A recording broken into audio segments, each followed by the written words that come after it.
Welcome back. We are now in segment 2.5, and in this segment we'll be discussing about accrual system of accounting. This is not a accounting concept per se. We have so far discussed 5 accounting concepts, but some textbooks do present it as an accounting concept. So whatever is the treatment, accounting is actually of two types. Right? One is the cash system, and another is the accrual system. So we have discussed earlier an example where a housewife prepares a monthly budget, right? So we have seen this, right? She just jots down all the income on one side and all the expenses on the other side and arrives at the saving for the particular month. We discussed this example earlier. So what is the hallmark of this feature of accounting? Is it relies heavily on the actual cash moment, right? So the actual cash moment is very important here. So we have jotted down this amount here of 15,000 salary only because the husband was able to receive salary in that month. See, only because the salary was received in that month we jotted down this here. Had the husband not received the salary in that month, there was some problem in the factory. Salaries were not paid in that month. They said they're going to pay the salaries next month. So in this particular month the family has to survive without the 15,000 income. Now if the housewife were to prepare the budget, this 15,000 will not appear here. This is simple, right? It depends on the actual cash flow. Since we did not receive the 15,000 income, we are not going to place it here. So the income for this particular will be only 2,000 in the 50, right? So that is very simple system of accounting where we rely heavily on the actual cash movement.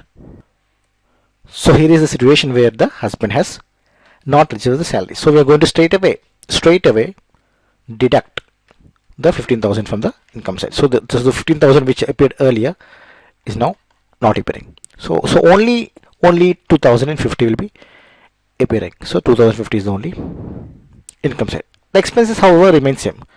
So this family has all these expenses planned for this month. So 15,050 is the expenses, only 2,000 income. So there is a difference of 13,000, and the family somehow has to arrange for this funds of 13,000 in order to meet the expenses, right?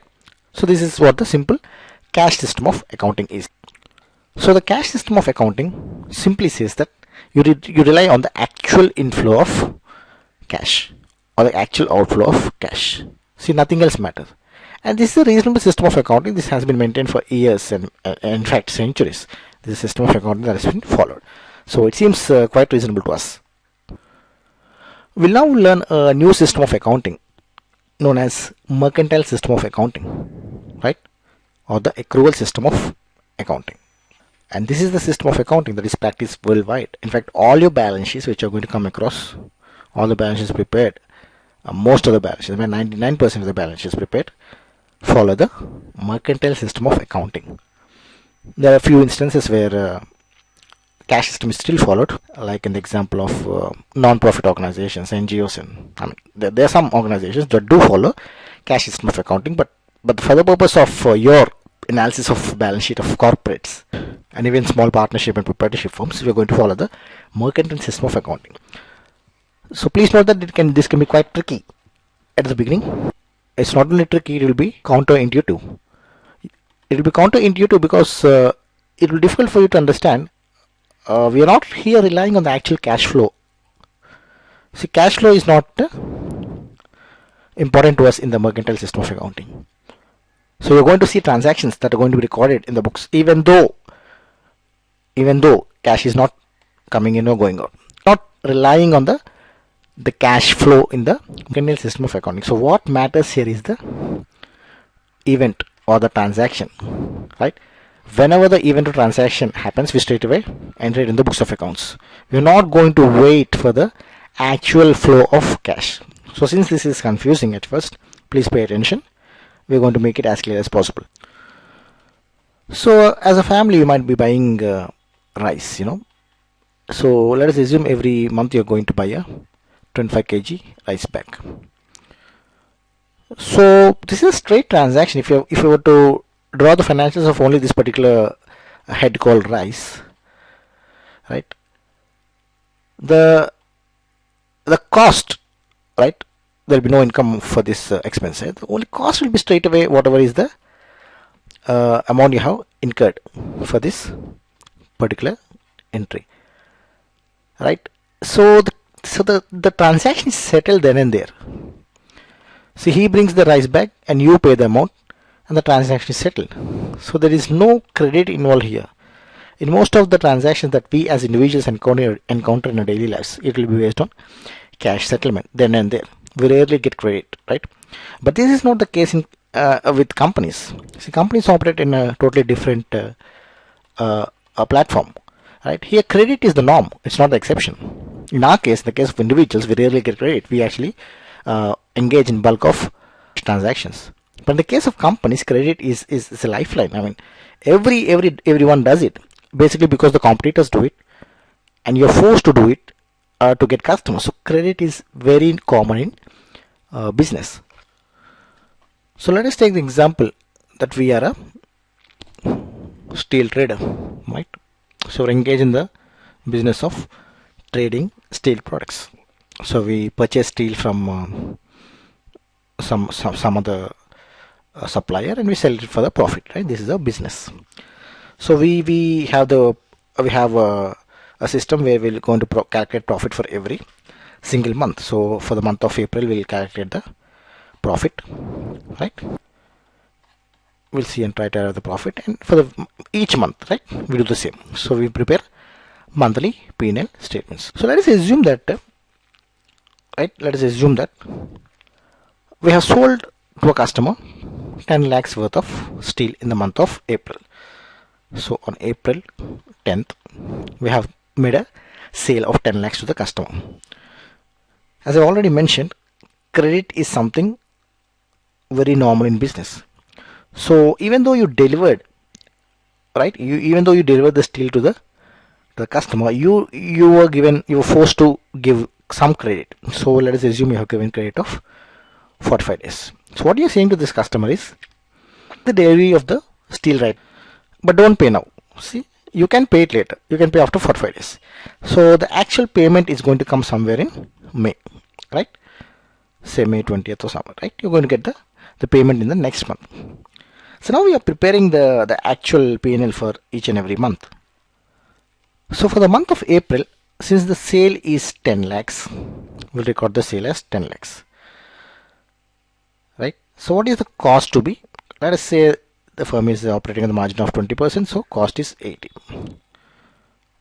20. Again, this may seem very absurd to you. You will say that since we are going to receive the payment in May, go ahead and record the sale in May. Why are you recording the sale in the month of April when we didn't receive the payment, right? So what you are saying is this is wrong, right? What you are saying is record the sale here.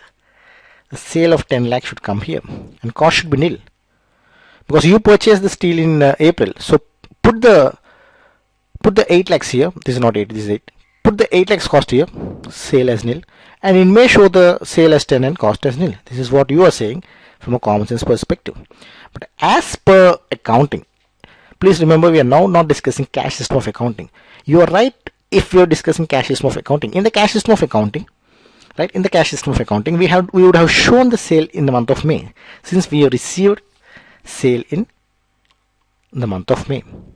And as per the matching principle we discussed earlier, the cost should have come here, not here. So there are two principles operating here. One is the accrual system of accounting and another is the matching principle. Please be careful in what I am about to say, right? The correct way of showing this is treat it as a income, as a sale in the month of April itself, not in the month of May.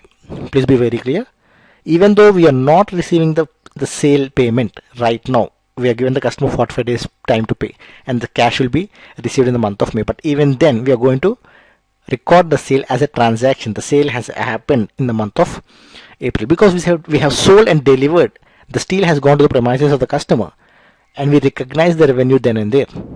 See, in this system of accounting called the mercantile system of accounting, the cash flow is totally irrelevant. When we pay to a supplier or when we receive cash from our customer is immaterial. That is not at all relevant. All that is relevant is when has the transaction, when is the event occurred. Since the sale pertains to the month of April, you have to record the sale in the month of April itself, not May, right? So the correct way of recording transaction, this particular transaction is in the month of May, record the sale as lakhs and the cost will be 8 lakhs, right? And then we arrive at the profit of lakhs. This is a P&L looks like. And what do you do in the month of May? Now you might get it out. So what do you do in the month of May, right?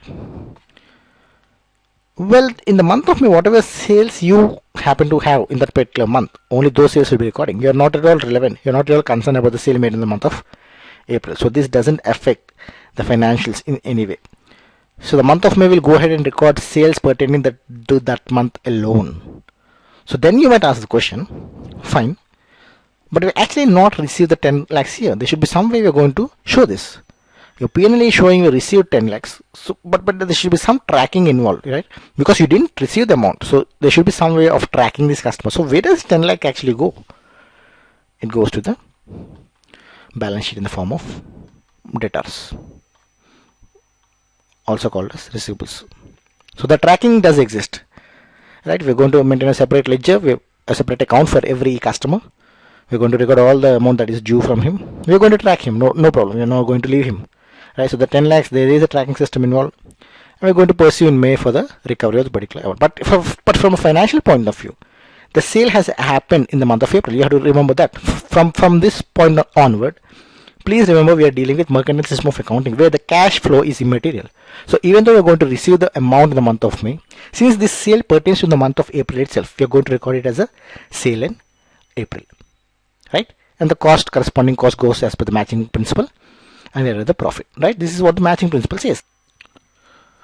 Please also note that when we are recognizing the sale as 10 in the earlier example, we are reasonably certain that we are going to receive that amount. It's only because we are reasonably certain that we are going to receive that amount we have gone ahead and recorded it as sale, right? In fact, there is the accounting standard 9, which deals with a very important concept of revenue recognition. When you should recognize a transaction as sale, right? It's a very in-depth concept. We are not going to discuss it here. But for our purpose, we have discussed that since the goods have been transferred to the buyer in April, and hence we recorded as sale in April. But please remember, revenue recognition is a very advanced topic. There are a lot of intricacies involved. We are not going to go into it. For our purpose, we are reasonably certain that we are going to receive the amount in future. So we have recorded this sale as a transaction in April, right? But please be aware there is a accounting standard called AS10 that drives the revenue recognition. So we have discussed this from the sale angle. What about the raw material? What about the raw material? For this 10 lakhs sale, there is a cost of 8 lakhs. We have bought the steel at 8 lakhs and sold it for 10 lakhs. So what happens if the supplier, the raw material supplier, also gives us credit? We have made this sale in April but receiving it May.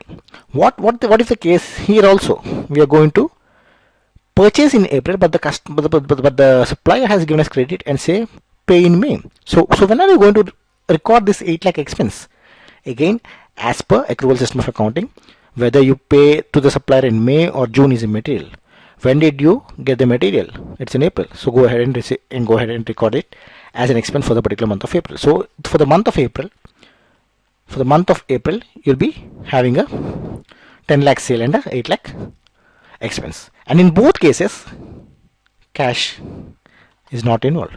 You neither received cash for the sale, neither did you pay for the material, and still you're going to record it as 10 lakh sale and 8 lakh expense. So this might be very confusing to you. Why we are doing this? Well, this is what accrual system of accounting is. It might sound very absurd to you, but in course of time you're going to realize this is a very sensible approach compared to the cash system of accounting. You're going to realize this, right? For the moment, please understand that this is a system followed worldwide. In case of all companies, all financial statements are prepared based on accrual system of accounting. Please note a couple of points here. Not every sale is a credit sale, so company can make also cash sales. But in the P&L, if you actually look at the P&L of any company, it will having a single head called sales. So let's say sale is 10 lakhs. It doesn't split it into what is a cash sale and what is a credit sale. There's no way we're going to know it, right? A single entry known as sales equal to 10 lakhs is going to be entered, and with that we are satisfied. So how do we know what is cash sale and what is credit sale? We should know this, right? We're not worried about cash sales since we already received the income, but the credit sales are very important to us because we have to track the customers. Tomorrow we have to track these customers because they owe us money. We delivered the goods but we didn't receive the amount, so there should be a tracking system. As I already mentioned before, the tracking does exist in form of ledgers. So for each and every customer we maintain a separate ledger account, and from that account we'll be knowing what are the dues from each customer, and they will be tracking it, right? So that is the point you have to remember. From the point of financial statement, we'll have a single entry called sales, and from that sales we cannot tell what is a cash sale or how much is a cash sale, how much is the credit sale. But if you want, that information is always available in the backup registers, right? That is one point you need to remember. The other point is, so what sort of profit are we going to arrive by these accounting rules? See, in the previous example, where we made a sale of 10 lakhs and incurred an expense of 8 lakhs, this for the month of April, and thereby we made a profit of 2 lakhs. Let us assume we have started a business in the month of April. This is the first month of a company. The company is established in April, and this is the first month. This is the transactions. This is only true to transactions. We have had a sale of 10 lakhs and expense of 8 lakhs, and there's a 2 lakhs profit. So I'm very happy. So I jump into the cash box, open my cash box, and there I see zero cash. Though my financial statement is telling me that I have made a profit of 2 lakhs, the actual cash in my cash box is zero because I didn't receive any amount. This is only an accounting entry. I'm saying I received 10 lakhs sale, even though it's a credit sale. I'm going to receive this amount in May. And even though it shows I incurred an expense of 8 lakh, I didn't pay a single rupee. I'm going to pay for this raw material supplier in May. So though the financial statement is telling me there's a profit of 2 lakhs, the actual cash I didn't receive in a single rupee. There is no cash. So when I jump in joy seeing this profit of 2 lakhs and go to the cash box and I see zero cash, I'm perplexed. So what sort of profit are we arriving by this mercantile system of accounting? What is the use of this profit? When your financial statement is going to show you one sort of profit and your actual position is completely different, you might actually have incurred a loss, who knows? So when there's so much difference between the actual position and the a rosy picture presented by the financial statement, so what sort of use is the accrual system of accounting? So please remember, as I told you, you're going to realize this in due course of time. As you go on, you are going to realize that accrual system of accounting is a very sensible concept. This is a concept followed worldwide. You're going to appreciate it in due course of time. So don't think that this is a useless system of accounting. And by the way, companies do also prepare cash flow statement. So there's 3 statements which are widely used. One is the profit and loss account and the balance sheet. There's also a cash flow statement. Companies do prepare cash flow statement. So if you actually want to know what is the cash position and how it has moved in the past 1 year, cash flow statement will be providing all the moment, right? Cash flow statement will provide you all the details. So what is the opening cash? What is the closing cash, and what has happened in between? How do you arrive at the closing cash? What happened in between will be mentioned in the cash flow statement. So we have the best of both worlds, right? We have the best of both worlds. In one case, we're going to find out the actual cash position from the cash flow statement, and from the accrual system of accounting, from the balance sheets and the P&L prepared from the accrual system of accounting, we are having a very sensible figure of profit reported. So even though it's not the actual position, it's a sensible position. And that's what I'm saying. In due course of time, you're going to recognize it. So at this point, even though there's a wide discrepancy between the profit reported in the financial statements and the actual position, don't be perplexed, don't be confused. There's a reason why you are doing this, and it's the sensible approach. So with this, we come to the end of this segment. This chapter is devoted to accounting basics. So we have discussed a lot in this chapter. We discussed a lot of accounting concepts, discussed about mercantile system of accounting. Even though you're not actually into the field of accounting, your job is more about analysis of balance sheet. Since we already discussed, the balance sheet speaks the language of accounts, so you have to know the basics of accounts. So this is what this chapter has done. It's provided you brief important concepts regarding accounting. With this, we are ready to move on to the actual financial statements. But before that, in the next chapter, chapter 3, we are going to discuss the accounting process. And chapter 3 is actually an optional chapter. That if you're interested, if you actually want to know what's happening behind the scenes, how the financial statements are actually prepared. What is a journal? What is a ledger? What is a trail balance? So you are actually given a prepared balance sheet. In your job as a banker, you're given a completed balance sheet. You're not going to go and prepare the balance sheet. The company is going to give you a completed balance sheet. But if you want to know where are these figures coming from, right? There's a process involved. Where are these figures coming from? What is a ledger? What is a journal? What is a trial balance? Then chapter 3 will be providing you the basics. Again, chapter 3 will not go into depth, not an accounting textbook, but it for the sake of completeness, right? For the sake of completeness, you'll be providing what is the process involved in preparing a balance sheet. If you want to skip it, you can skip it. You're completely free to do so. Even without going to chapter 3, you can follow the rest of the book. So in that case, you can jump straight to chapter 4, right? Where you're going to introduce the key financial statements. However, if you're interested, please go to chapter 3 also, where we're discussing the accounting basics. It will be a very complex chapter for you, because preparation of financial statements is an advanced topic. You have to admit that. But I'll be presenting only the basics to help you know what actually is happening behind the scenes. So be free whether you want to do the next chapter or not.